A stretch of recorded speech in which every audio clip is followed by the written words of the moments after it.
आप सब लोगों को मेरा नमस्कार। हम सब लोग देख रहे हैं कि किस तरह से केंद्र सरकार पूरे देश पे ज़बरदस्ती करके E20 पेट्रोल थोप रही है।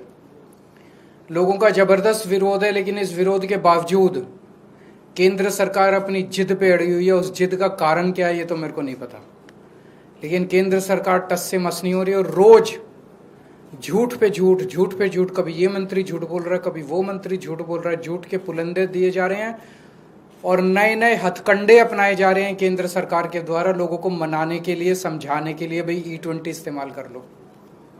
अभी 3 जुलाई को केंद्र सरकार ने 6 ऑटो मैन्युफैक्चरिंग कंपनियों को बुलाया और बोला तुम प्रेस कॉन्फ्रेंस करके जनता को कहो भाई E20 ठीक है। ये 6 कंपनियां कौन सी हैं? Maruti Suzuki, Toyota Kirloskar, Hero MotoCorp, Hyundai motor, Bajaj auto, TVS motor company.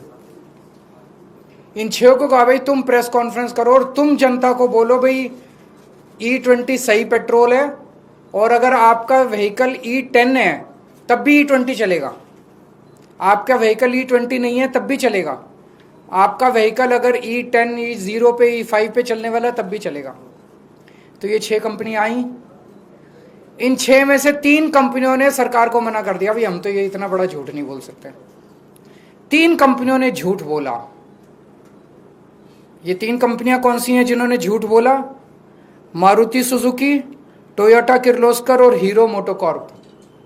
इन तीनों ने मीडिया में बोला, तीनों के जो आए थे रिप्रेजेंटेटिव्स, कि अगर आपका व्हीकल E0 है, E5 है, E10 है और अगर आप उसमें E20 पेट्रोल डाल दो तो कोई दिक्कत नहीं है। थोड़ी बहुत 5-7% माइलेज गिरेगी, लेकिन कोई नुकसान नहीं होगा। टंकी को भी नुकसान नहीं होगा, फ्यूल सिस्टम को भी, इंजन को भी कोई नुकसान नहीं होगा। ये उन्होंने तीनों कंपनियों ने झूठ बोला। ये मैं साबित कर रहा हूं। आज उनके ओनर मैनुअल लेके आया हूं मैं। ओनर मैनुअल क्या होता है? जब आप गाड़ी खरीदते हो तो गाड़ी के साथ एक ओनर मैनुअल मिलता है, उसमें सारी टर्म्स एंड कंडीशंस होती है। वो एक तरह से कॉन्ट्रैक्ट होता है कंज्यूमर और ऑटो कंपनी के बीच में। अब टोयोटा का जो ओनर मैनुअल है वो क्या कहता है? टोयोटा का ओनर मैनुअल कहता है Toyota allows use of ethanol blended gasoline where ethanol content is up to 10%। मतलब वो कह रहा है कि 10% तक इथेनॉल होना चाहिए। और उसमें नीचे नोट में लिखा है, if you are not satisfied with drivability और fuel economy of your vehicle when you use gasoline alcohol blend, you should switch back to unleaded gasoline containing no alcohol. इसका मतलब यह हुआ कि 10% से ज्यादा इस्तेमाल नहीं करना, लेकिन 10% इस्तेमाल करने में भी अगर दिक्कत आए तो 10% भी नहीं करना। ये उनके ओनर मैनुअल में लिखा है। और ये सरकारी पीसी में जाके, प्रेस कॉन्फ्रेंस में जाके कहते हैं E10 में E20 भी इस्तेमाल कर लो, कोई दिक्कत नहीं है। ये टोयोटा के Innova high cross, Fortuner, Glanza, urban cruiser,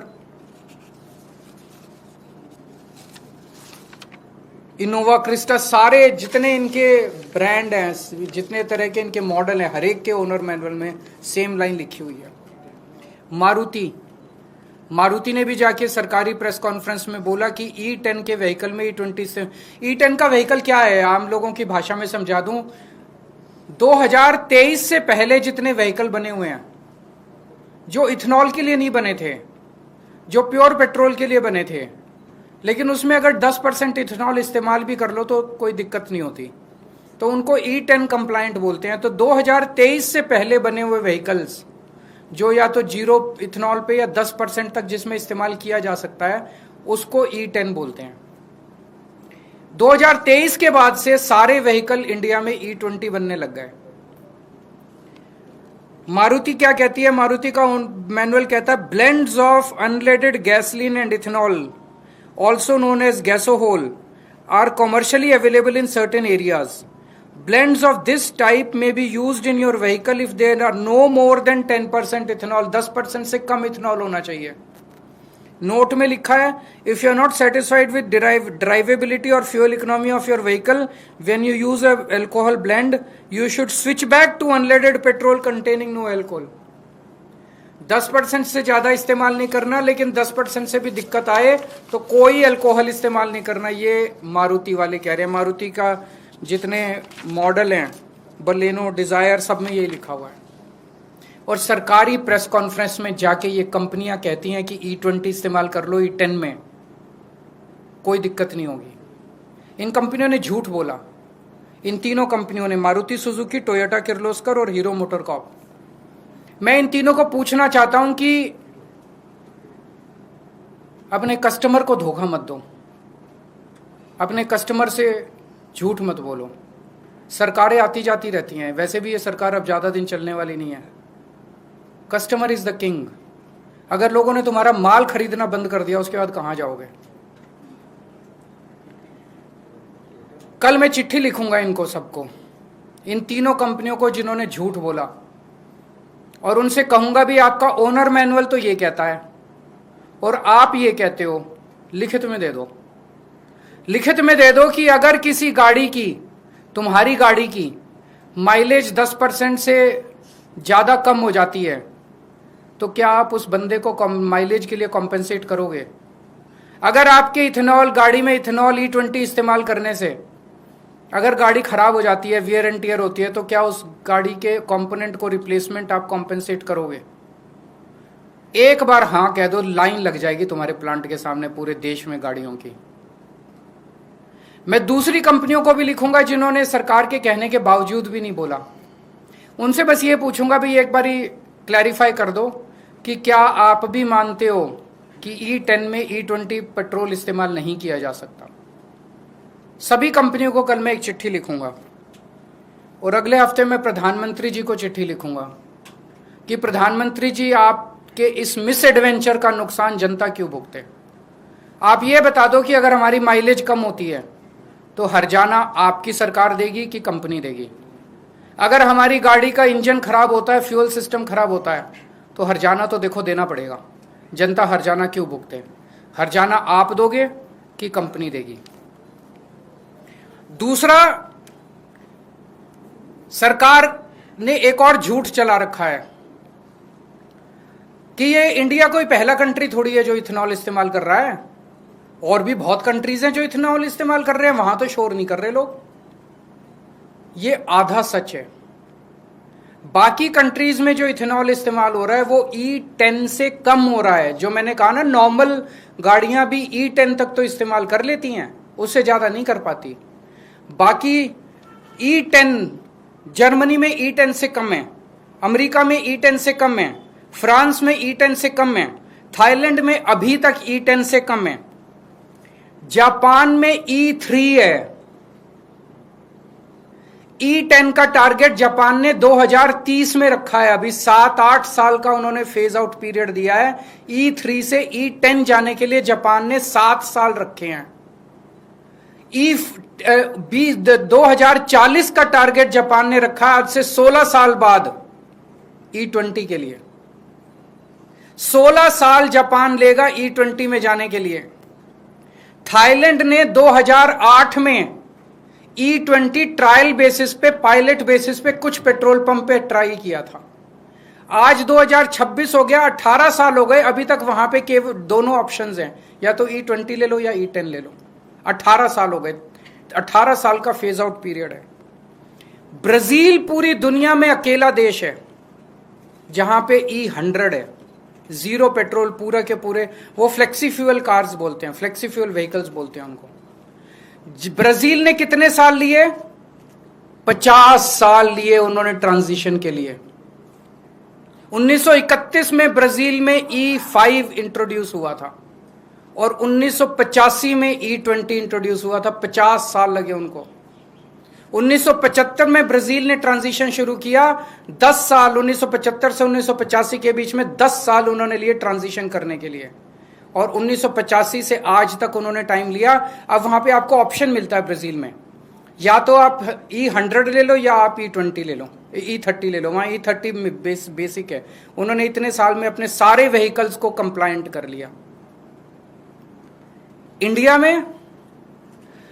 में 6 फरवरी 2023 को ट्रायल बेसिस पे पूरे देश में 1900 पेट्रोल पंप पे, केवल 1900 पेट्रोल पंप्स पे E20 इंट्रोड्यूस किया गया। और मात्र 3 साल के बाद 1 अप्रैल 2026 को पूरे देश के 90,000 पेट्रोल पंप्स के ऊपर E20 थोप दिया गया, जबरदस्ती कर दिया गया। हमारे देश में 22 करोड़ मोटरसाइकिल ऐसी हैं जो E20 कंप्लायंट नहीं है, वो E20 इस्तेमाल नहीं कर सकती। 8 करोड़ कार ऐसी हैं जो E20 कंप्लायंट नहीं है, वो E20 इस्तेमाल नहीं कर सकती। सरकार की इस जिद की वजह से 30 करोड़ व्हीकल्स रिस्क पे हैं। 30 करोड़ व्हीकल्स, इनका कबाड़ा हो जाएगा 30 करोड़ व्हीकल्स का। मेरी हाथ जोड़ के विनती है मोदी जी से, जिद मत करो, मान जाओ। एक ही चीज मांग रही है जनता की, ऑप्शन दे दो। आप E20 रखो, लेकिन जब आदमी पेट्रोल पंप पे जाए तो उसको E0 भी मिलना चाहिए, E10 भी मिलना चाहिए, E20 भी मिलना चाहिए। अलग अलग दाम रख दो, जिसके जो समझ में आए, जिसकी जेब जो अलाउ करे, जिसका जो विचार बने, जिसकी जो बुद्धि अलाउ करे, वो खरीद ले। कोई क्वेश्चन है तो बता दीजिए। सर, उस प्रेस कॉन्फ्रेंस में मैं मौजूद था। टोयोटा किर्लोस्कर की तरफ से बात कही गई कि माइलेज ड्रॉप सिर्फ 3 से 5% है, depending on the manufacturer make and uses of the car. Number 1। Number 2, वो ये भी कह रहे हैं कि उनके पास जो कंप्लेंट्स आ रही है देश भर से, उसमें 1-2 केसेस हैं जो अडल्टरेटेड फ्यूल के हैं। लार्जली E20 की वजह से कोई प्रॉब्लम नहीं आ रही। मैं भी यही कह रहा हूँ, मैंने देखा है वो जो आप कह रहे हो, मैंने उनका वीडियो सुना है। एग्जैक्टली वो इसको एडल्टरेटेड पेट्रोल पे डाल रहे हैं। एक बार लिखित में दे दें, एक बार लिखित में दे दें कि नॉन कंप्लायंट E20 व्हीकल्स में E20 अलाउड है, फिर देखो लाइन लग जाए। और we will compensate the people whose vehicles damage और फेस। वो तो 3 से 5% कह रहे हैं, मैंने तो 10% कह दिया। जिसकी माइलेज 10% से ज्यादा गिर जाए, लोगों की 30% माइलेज गिर रही है, जिसकी 10% से ज्यादा माइलेज गिर रहा है उसको कॉम्पेंसेट कर दे टोयोटा वाले। जिसका गाड़ी खराब हो जाए उसको कॉम्पेंसेट कर दे, और एक थर्ड पार्टी ले आएंगे जो कि डिसाइड कर लेगी कि एडल्टरेटेड पेट्रोल की वजह से है कि E20 की वजह से। सर, दिल्ली सरकार के स्वास्थ्य विभाग, फिर ये टोयोटा ने ये क्यों लिखा अपना वो ऑनर मैनुअल में? इसमें यही लिख देते E10 में E20 डाल लो, E30 डाल लो। सर, 650 करोड़ के घोटाले का आरोप है स्वास्थ्य विभाग में। इसके ऊपर मैं 1-2 दिन में प्रेस कॉन्फ्रेंस करूंगा, डिटेल्ड प्रेस कॉन्फ्रेंस। हमारे नेताजी इस पे काफी कर चुके हैं। सर, राम मंदिर को लेकर क्योंकि आपने मुखर होकर बोला भी है, तो मंदिर की तरफ से ये कहा गया कि जिसको चढ़ावे की जो चीजें थी 2800 से ज्यादा, अगर वो लापता हो गई है तो लोग आकर देख लें, सभी की चीजें सुरक्षित है। और चंपत राय का, अनिल मिश्रा का इस्तीफा कल मंजूर हो गया। केवल इस्तीफे मंजूर होने से नहीं होगा। कल मैंने भी देखा, जनता बहुत आहत है। चोरी हुई है, बहुत बड़े स्केल पे चोरी है। चोरी नहीं होती तो आपको क्या लगता है FIR कर देते इतनी आसानी से? इतने शरीफ लोग हैं ये। FIR की है, मान रहे हैं चोरी हुई है, और इन्होंने 8 लोगों को अरेस्ट किया है जो छोटे छोटे लोग हैं। जनता की एक ही मांग है कि एक तो चंदा चोरी करने वालों को फांसी चढ़ाओ, इस्तीफे से काम नहीं चलेगा, और दूसरा कड़ी से कड़ी सजा दी जाए, और ताकि आगे से कोई चंदा चोर। और दूसरा, देश के सभी बहुत सारे मंदिरों पे, धार्मिक संस्थानों पे इन चंदा चोर पार्टी और इनके संगठनों का कब्जा हो गया है। अनहोली,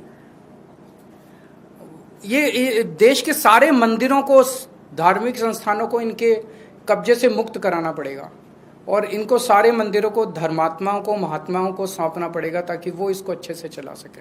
सर, एक और सवाल है। BHP ने ये लेटर लिखा था जांच अधिकारी को कि जो आप आरोप लगा रहे हैं, आप अखिलेश यादव, संजय सिंह जी, तो ये बयान दर्ज कराए जाए कि किस आप लोग को बुलाया जाए और आपके बयान दर्ज हो। VHP को चंदा चोरी से कोई आपत्ति नहीं है। उनके अपने वाइस प्रेसिडेंट है ना चंपत राय VHP का, उनके अपने वाइस प्रेसिडेंट के ऊपर आरोप लग रहे हैं कि उसने चोरी की, उस पर कुछ नहीं लिख रहे। उन्हें आपत्ति हमसे, ये इसमें भी राजनीति कर रहे हैं वो लोग। उन्हें स्टेटमेंट देना चाहिए था कि भाई जो भी चोरी हुई इसका हिसाब करो, चोरों को जेल भेजो। वो चोरों को जेल भेजने के बारे में नहीं कह रहे केजरीवाल को जेल भेजो। इसकी हिम्मत कैसे हुई मुद्दा उठाने की? Thank you.